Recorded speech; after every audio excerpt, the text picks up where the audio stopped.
بہن نے یہ کویشچن کیا کہ شوہر نے غصے میں 2 بار بیوی کو کہا طلاق طلاق، اور کہتے ہیں کہ اس شوہر پر کچھ تعویذات بھی لوگوں نے کروائے ہوئے تھے۔ پھر وہ کچھ عرصے بعد ایک کاتب کے پاس گیا اور اسٹامپ پیپر تیار کروایا طلاق کا، اور وہ بیوی کو دیے،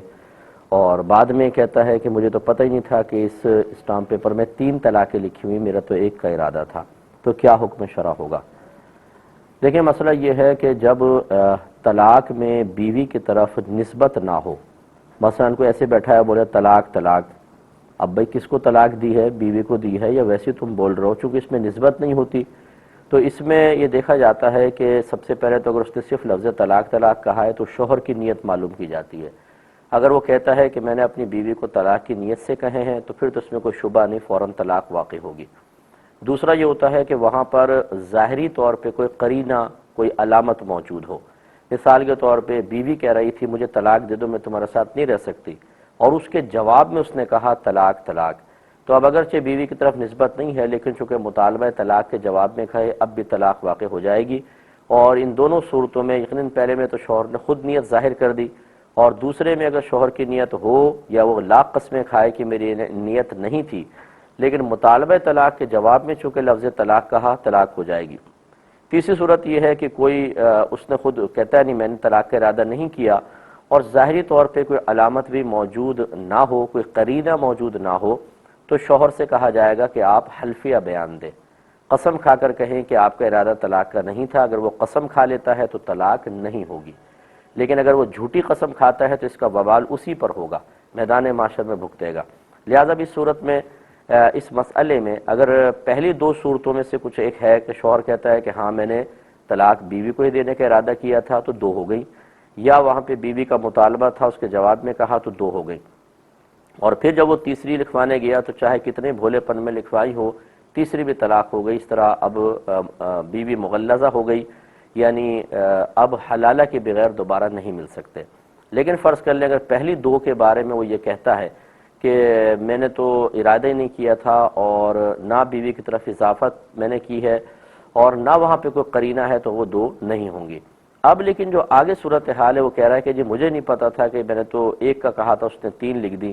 ایک تو ہوتا ہے کہ دیکھیں جیسے ہمارے یہاں پر معروف ہے کہ جب آپ اسٹامپ پیپر لکھواتے ہیں اس میں وہ پہلے سے چھپے ہوتے ہیں کہ 3 طلاقیں لکھی ہوتی ہیں، اور یہ کوئی اتنا بھولا نہیں ہوتا انسان کہ اس کو پتہ نہ ہو۔ لیکن بہرحال اگر اس نے یہ واضح طور پہ کہا تھا کہ 1 طلاق کا اسٹامپ پیپر بناؤ، اور اس نے 3 کا بنایا اور اس نے پڑھے بغیر سائن کر دیے، تو 1 ہی طلاق واقع ہوگی۔ لہٰذا پہلی صورت میں جیسے میں نے بتایا کہ اگر پہلی 2 ہو گئیں تو یہ مل کے 3، اور اگر پہلی والی 2 نہیں ہوئیں تو اب یہ اگر یہ قسم کھا لیتا ہے کہ میں نے تو 1 ہی لکھوائی تھی، اس نے 3 لکھ دی، مجھے پتہ نہیں تھا میں نے سائن کر دی، تو 1۔ تو یہ بس صورتحال دیکھ لیں، اور باقی تعویذات وغیرہ کا کوئی اعتبار نہیں ہوتا، یہ خبر نہ اللہ دیتا ہے نہ اس کے رسول دیتے ہیں، بلکہ یہ تو کوئی عام عامل ہی دیتا ہے، اور اس کا قول جو ہے وہ کوئی خدا نخواستہ وحی الہی نہیں ہے، اس میں غلطی کے امکانات بھی ہو سکتے ہیں۔ وہ اپنے حساب و کتاب کے اعتبار سے بتاتے ہیں، وہ بھی یہ نہیں کہتے کہ جو ہم کہہ رہے ہیں 100% شیورٹی کے ساتھ ہے، تو چونکہ اس میں شک و شبہ ہے کہ واقعی تعویذات کا اثر تھا یا نہیں تھا تو ان کا اعتبار نہیں ہوگا، ہم ظاہر کو دیکھ کر طلاق کا حکم دیتے ہیں۔ ایک اور مزید کویشچن کیا کہ ایک دوست ہیں، کہتے ہیں ان کی شادی ہوئی ہے لیکن اس کی زوجہ یہ کہتی ہے 6 مہینے ہو گئے شادی کو، لیکن زوجہ کہتی ہے کہ میں نے تمہیں دل سے شوہر تسلیم نہیں کیا ہے، اور نہ اس کا کہنا مانتی ہے، نہ اس کی عزت کرتی ہے، اور اسے گالیاں بھی بکتی ہے، کیا حکم شرع ہوگا؟ دیکھیں مسئلہ یہ ہے کہ سب سے پہلے تو اس میں والدین کو مورد الزام ٹھہرانا چاہیے کہ جو بعض اوقات بچیوں کی ایسی تربیت ہی نہیں کرتے ہیں کہ بچیاں بے راہ روی سے بچیں، وہ بے راہ روی کا شکار ہو جاتی ہیں اور ان کی فرینڈشپ ہو جاتی ہے کسی کے ساتھ اور دیگر کاموں میں مصروف ہو جاتی ہیں۔ پھر دوسری غلطی یہ کرتے ہیں کہ ان کی مرضی کے خلاف شادی کرتے ہیں۔ بچیاں کہہ رہی ہوتی ہیں ہمیں وہاں شادی نہیں کرنی، وہ کہتے ہیں کہ نہیں ہم نے جو فیصلہ کر لیا وہ کرو، تو پھر اسی قسم کے نتیجے نکلتے ہیں کہ یہ عموماً ایسے ہی ہوتا ہے، ورنہ کون لڑکی ایسی ہوگی جو شوہر سے خواہ مخواہ وہ یہ کہے کہ مجھے تمہاری طرف رغبت نہیں ہے، وہ ذہن کسی اور کی طرف ہوتا ہے یا اور کچھ اس کے ارمان اور خواب ہوتے ہیں، اور جب وہ پورے نہیں ہوتے تو وہ شوہر سے بے رغبتی اختیار کرتی ہے۔ اس میں پھر والدین گویا کہ ایک تو بچی کی مرضی کے بغیر کر کے اس کی زندگی کو عذاب بنایا، دوسرا پھر جو سسرال والے ہیں شوہر ہیں ان کو، تیسرا یہ کہ خود بیٹی کی آخرت برباد کی ہے۔ یہ اچھی طرح یاد رکھیں کہ شوہر کا حق بہت زیادہ ہوتا ہے۔ میرے آقا صلی اللہ علیہ وسلم نے ارشاد فرمایا کہ اگر میں مخلوق کو سجدہ کرنے کا حکم دیتا تو بیویوں کو حکم دیتا کہ وہ شوہروں کو سجدہ کریں، لیکن سجدہ تو صرف اللہ کے لیے جائز اور روا ہے۔ اور ایک روایت میں سرکار نے فرمایا کہ میں نے عورتوں سے فرمایا کہ تم کثرت سے صدقہ کرو، کیونکہ میں نے عورتوں کی اکثریت کو جہنم میں دیکھا ہے۔ عورتوں نے عرض کیا رسول اللہ صلی اللہ علیہ وسلم کس سبب سے؟ آپ نے ارشاد فرمایا اس لیے کہ وہ ناشکری کرتی ہیں۔ انہوں نے پوچھا عورتوں نے یا رسول اللہ کیا اللہ تعالیٰ کی ناشکری؟ فرمایا کہ نہیں، شوہر کی ناشکری۔ اور پھر سرکار نے فرمایا کہ بعض اوقات ایک مرد عورت کے ساتھ ساری زندگی اچھا معاملہ کرتا ہے، پھر اس سے کوئی ایسی بات ہو جاتی ہے جو عورت کو ناگوار گزرتی ہے تو وہ یہ کہتی ہے کہ تم نے میرے ساتھ کیا ہی کیا ہے۔ یہ وہ جو احسان فراموشی کے معاملات ہوتے ہیں، یہ گویا کہ عورتوں کو جہنم میں لے کر جائیں گے۔ اور اسی طریقے سے ایک روایت میں میرے آقا صلی اللہ علیہ وسلم نے فرمایا اگر شوہر بیوی کو اپنے پاس بلائے اور وہ انکار کر دے اور پیٹ پھیر کے سو جائے تو ساری رات فرشتے اس پر لعنت کرتے رہتے ہیں۔ غرض ہے کہ اس طرح کی اگر کوئی بہن ہمیں سن رہی ہے، ہماری بچی سن رہی ہے، ہماری بہن سن رہی ہے، تو خدا را یہ نہ کریں۔ اگر بالفرض آپ کی مرضی کے بغیر بھی نکاح ہوا ہے، شوہر آپ کو پسند نہیں، لیکن اللہ تعالیٰ کی رضا کی خاطر اپنے آپ کو بے شمار گناہ کبیرہ سے بچانے کے لیے اور پھر مرنے کے بعد مرتے ہوئے بری موت، مرنے کے بعد عذاب قبر، میدان محشر کی ذلت، رسوائی، ندامت، پچھتاوا اور جہنم میں شدید ترین عذاب سے اگر اپنے آپ کو بچانا چاہتی ہیں تو کمپرومائز کر لیں۔ کوئی بھی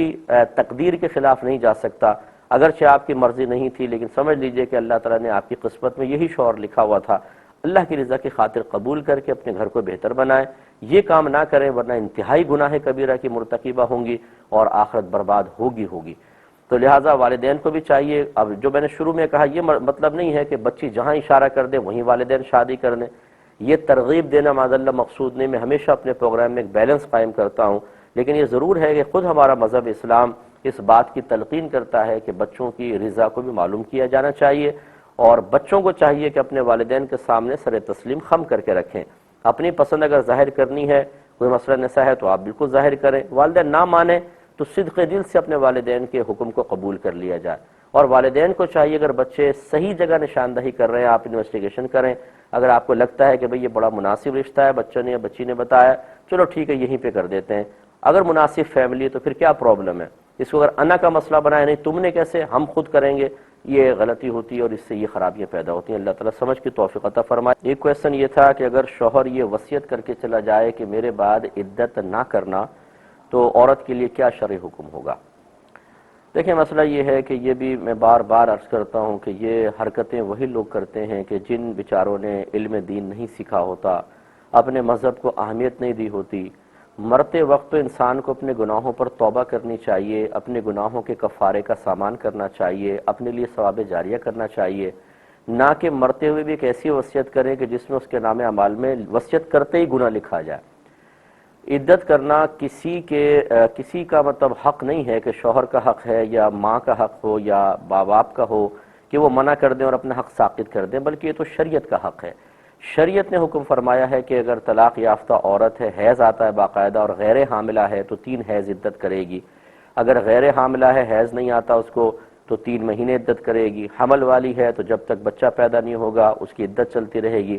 ایسی اگر شوہر فوت ہوا ہے اور وہ غیر حاملہ ہے تو 4 ماہ 10 دن عدت کرے گی، اور اگر حاملہ ہے تو جب بچہ پیدا ہوگا تب عدت ختم ہوگی۔ یہ شریعت کا حکم ہے اور اس میں کسی کو اجازت دینے یا منع کرنے کا حق حاصل نہیں ہے۔ لہٰذا اس شوہر نے جو وصیت کی ہے یہ گناہ کی وصیت کی ہے، اور مرتے مرتے بھی وہ ایک گناہ اپنے نام اعمال میں لکھوا کر چلا گیا جس کا عذاب ہو سکتا ہے اس کو قبر میں مل رہا ہو۔ اگر اللہ نہ کرے، ہم کہتے ہیں اس کے اللہ تعالیٰ بخشش مغفرت فرمائے اگر وہ مسلمان تھا تو، لیکن اس قسم کی وصیتیں انتہائی غلط ہوتی ہیں۔ اور اچھی طرح یاد رکھیں کہ اگر مرنے والا یا مرنے کے قریب شخص کوئی باطل وصیت کرتا ہے، غلط وصیت کرتا ہے تو اس وصیت کو کالعدم قرار دینا زندہ لوگوں پر واجب ہے۔ اس پر عمل نہ کریں، یہ نہ سوچیں ارے جی پورا نہیں کیا تو اس کا دل دکھے گا۔ اگر وہ زندہ ہو جائے نا تو وہ ہاتھ جوڑ کے کہے گا خدا کے واسطے اس وصیت کو پورا نہ کرنا، کیونکہ میں تو مر گیا اس وصیت کو کر کے، مجھے تو عذاب شروع ہو گیا ہے، اس کو نہ کرنا۔ دل نہیں دکھے گا، وہ تو خوش ہوگا اگر آپ اس کو نہیں کریں گے، تو باطل وصیت کبھی پوری نہیں کی جائے گی۔ اس خاتون پر لازم ہوگا کہ وہ عدت پوری کرے۔